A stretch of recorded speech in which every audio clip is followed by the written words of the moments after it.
Hey, welcome to The Explainer. We're all about breaking down big ideas, making them simple. And today, man, we are getting into the absolute core of a trader's survival kit, money management.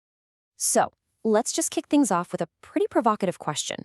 What if everything you've been told about the safe way to trade is actually the riskiest path you could take? All right, first up, let's talk about the big rule, the one everybody learns on day one. It's plastered all over trading books, courses, you name it. And that rule is this, the percentage risk model.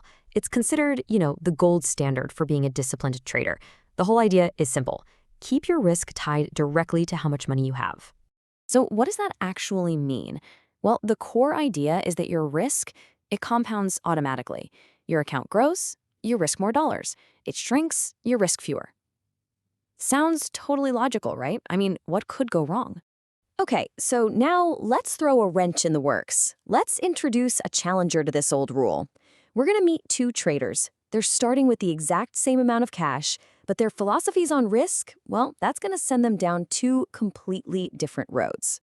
And this, right here, this is the whole ballgame. For one trader, the actual dollar amount they can lose is constantly changing, all depending on how their last trade went. But for the other guy, that number's locked in. It's predictable, it's constant. The magic word here is certainty. With this other model, the Fixed-PnL model, you know, to the penny, what your maximum loss on any single trade is, period. It doesn't care if your account just doubled or if the market is going absolutely nuts. All right, so enough talk, right? Theory is great, but let's see what happens when the rubber meets the road. We're going to put these two systems head-to-head in a simulation and find out which one really comes out on top. Whoa.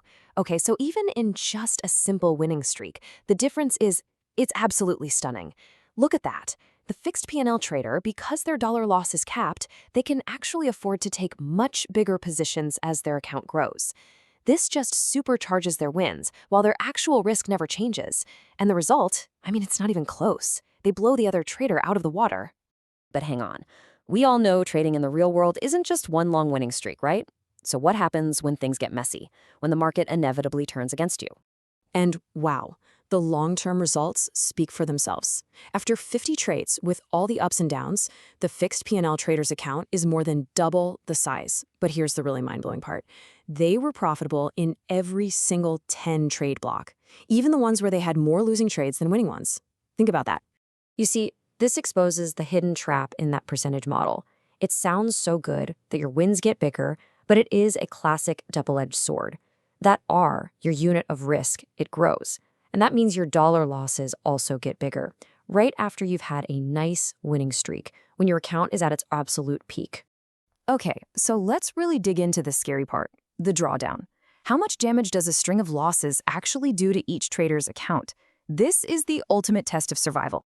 Man, these numbers are just brutal. For the percentage trader, the damage is absolutely devastating. And look how it gets worse in dollar terms the more successful they become. Meanwhile, the Fixed-PnL trader, that same losing streak becomes just a tiny, trivial percentage of their growing account. They take the hits, but they barely feel them. They survive. Okay, I get it. Simulations are clean. They're perfect little worlds. But what happens when you apply these rules in the real world, with real money on the line and real emotions?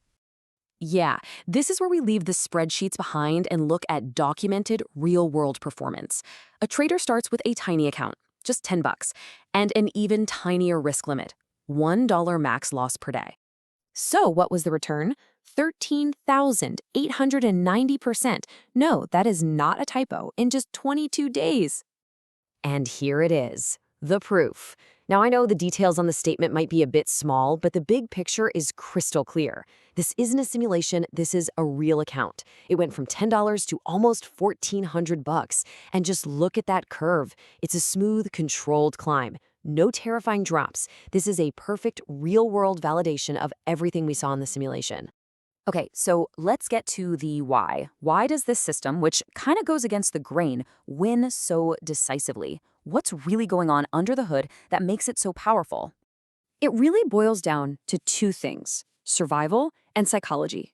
When you know for a fact that your maximum loss is a fixed, manageable number, it stops you from panicking. And that psychological stability, that's the key that unlocks what's called dynamic notional scaling. It's a fancy term, but it just means you can get really aggressive with your position size when you're feeling it, generating these huge wins, all while your downside risk stays completely capped. So when you lay it all out, when you look at the things that actually matter for a trader's career, like not blowing up, keeping your head on straight, and having real proof it works, Fixed P&L just wins, hands down.